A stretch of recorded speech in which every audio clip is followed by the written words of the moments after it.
everybody, welcome to Casey's Garage. Today we're doing some basics on some grease for your car. Now, the first thing to remember about grease is, like everything else, even though it's harder to find information on grease, grease is of course regulated. Now, in the case of grease, it's actually regulated by a set of regulations called NLGI. Now, the way you can tell about your greases, if we were to look at this Lucas right here, it is an NLGI rated grease, which if you look on there it says GCLB. Now let's talk about GCLB for a minute. So the first one, it would be the G, which stands for the chassis grease, whether it's rated for chassis grease. Now the C is the rating itself. Now it comes in A, B, and C. That's good, better, best. So you definitely want to get a higher rating than that. As for the L rating right there, that L rating is the rating for your chassis, which it only has two different distinctions, which is basically good or bad. A and B. Now A is lower than B, just as in A, B, and C in the G category. So when looking for grease, what you want to do is you want to find something that is definitely NLGI certified. The next thing we're going to look at in the grease is every one of these greases that I've purchased for different tests. They're all pretty much the same because I plan on doing further testing on grease in the future, hopefully.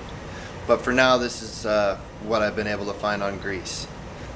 Now, this one here, actually all of them are rated NLGI number 2. Now what that 2 means is grease is rated from 0 to 6 in range of how thick it is.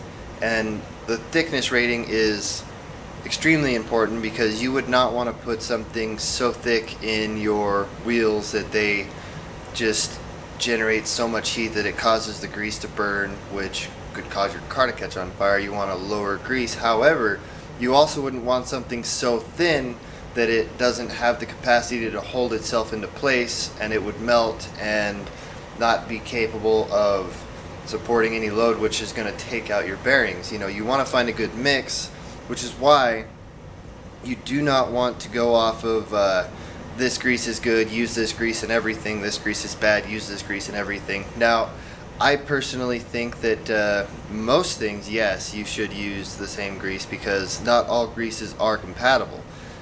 All these greases right here are all multi-purpose grease, which they should all be greases that you should be capable of putting in multiple things. However, if you were to use these greases in specified circumstances such as marine or anything like that, then you would have an issue. The thing is, these greases are designed for your average car doing your average thing. If you're not doing your average thing, say you happen to own a boat trailer, and now your average car would not be submerged underwater like a boat trailer would. However, in your boat trailer's case, of course it's going to be submerged underwater. So one, you want to make sure that the additive packs in the grease that you're using are compatible with the grease that you're buying, and two, you want to make sure that the grease is definitely going to be a water grease, because if it's not, it's going to cause issues. Now, you don't want to put those in other things because, you know, they have its trade-off, just like everything has its trade-offs. You know, nothing can be the best at everything, unfortunately, which makes it really hard to understand different things about greases. But that is a basic tutorial on grease. If you want to know more about grease, please let me know in the comments below. I plan on making more videos, but I would like to hear specifically what you guys would like to know about the grease. So leave me a thumbs up, share with your friends. It really helps me a lot, and you guys have a great day.